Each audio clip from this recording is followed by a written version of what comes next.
เอาใช่สบายดีพี่น้องมาสวนหลังบ้านไม่เถา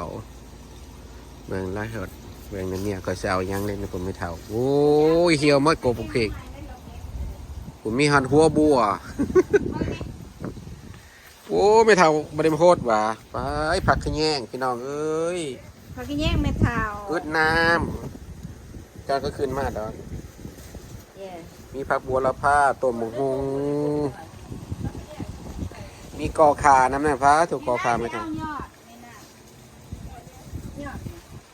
ยาบุกอื้อบ้าวะผักบวบ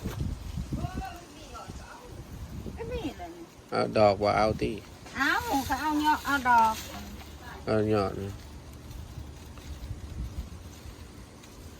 ใส่แกงน้ำไม้โอ้ว่าบางนึงนี่งามงามนี่กะบัวไปตัดตัวอื่น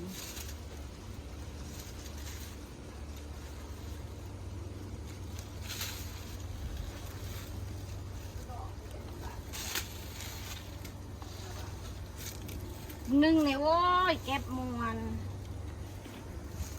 ยอดบุกบวบเนาะเขาว่ายอดบุกอื้อเขาว่าย อดบวบปูนจะปูนเนี่ยจะลมในกระมี่ทางล่างจัง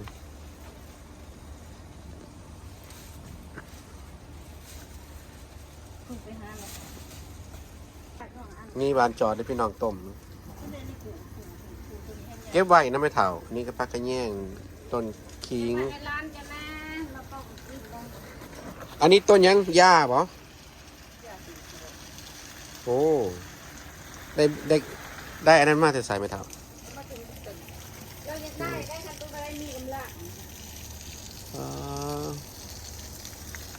อันนี้คือสวนไม่เท่าคอยด้วยพี่น้องอันนั้นต้นผักอีหุ่มพี่น้องต้นผักอีหุ่มเอานั่นก็เป็นต้นหญ้าใบใหญ่แมนใบแก่มันก็กินเลยดูว่าไม่เท่านี่ผักขาดด้วยผักขาดไม่เท่านี่เราก็ได้ฮดหน้าเดียวปลูกต้นหญ้าในกระแมนอันนี้หญ้าได้เนี่ย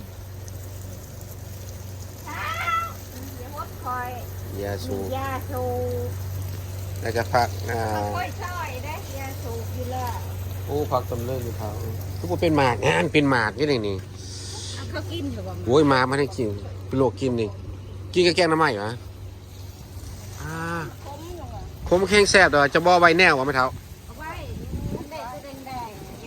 เอามันสุเอากินไหมเราเก็บทิมน้ำคือเก็บทิมกินมันแซ่บแต่ไม่เท่ามาพี่อีกโอ้ยเมียงใหม่ต้นกระถินเอาให้หมากกระถินแล้วดูปลูกอันนี้พักแปมพักอีกคู่วะไม่เท่าพักแปมโอ้ปีใดเฮาเฉลยเกณฑ์นี่มันสิฮอดฤดูหนาวเลยนี่นี่แหละปลาแค่เครือคมนี่เอาไปนะก็มักเลย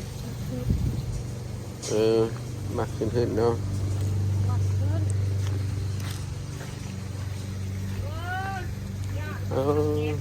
ปีนี้แม่เฒ่าบ่ได้ปลูกบักแข้งคมเนาะผมนี่โอ้ผม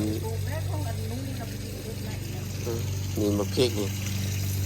โอ้นี่แหละพริกขี้หนูที่ไม่ได้ซุกเลยตัวแดงๆนี่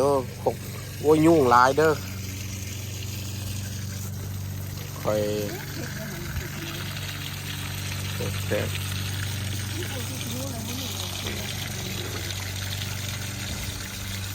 พี่น้องนี่ไม่เท่าคอยปิดปากอันนี้เขาถิ่มธรรมดามันโอ้ยไม่เท่าโอ้ข่อยได้สิได้บ่ได้ของแซ่บด้วยนี่เนี่ยมาตำลึงย่า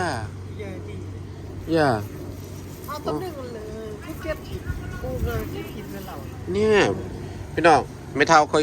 เอาถิ่มเก็บมาท่านินเก็บมาท่านิน